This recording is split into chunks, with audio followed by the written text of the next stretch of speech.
sa buhay niya, ang kanyang inisip, mas mahalaga. Makatulong siya sa kanyang kapwa.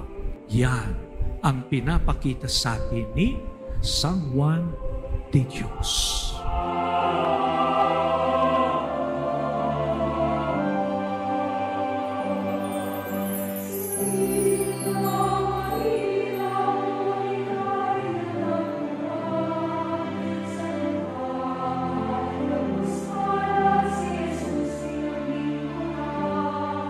Sa dinami-dami ng okasyon na pwede tayong magtipon, ang pinili ng Diyos, kainan.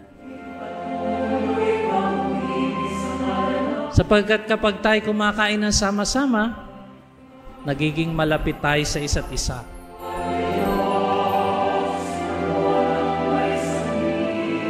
Hindi man tayo karapat-dapat, ibinibigay ni Jesus ang kanyang katawan at dugo para tayo'y mabuhay.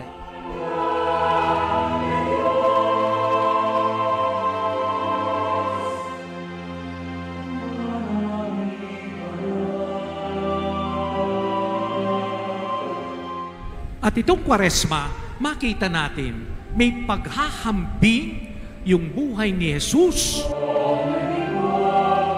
at ang buhay ni San Juan de Dios.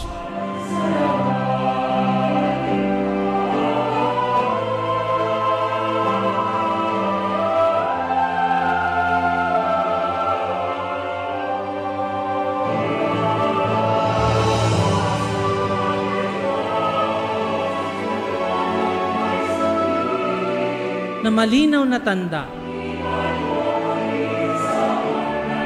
na hindi lamang ang katawan ng tao ang inalagaan ni San Juan de Dios,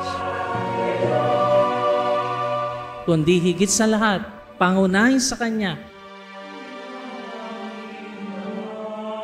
ang kalusugan ng kaluluwa ng tao.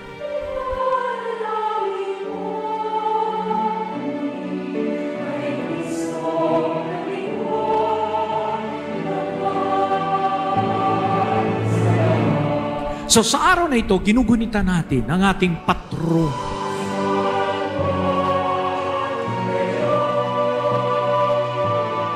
Siyang modelo ng paglilingkod, pagmamahal sa kapwa.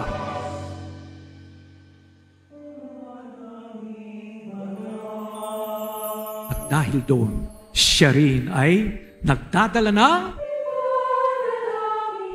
pag-asa.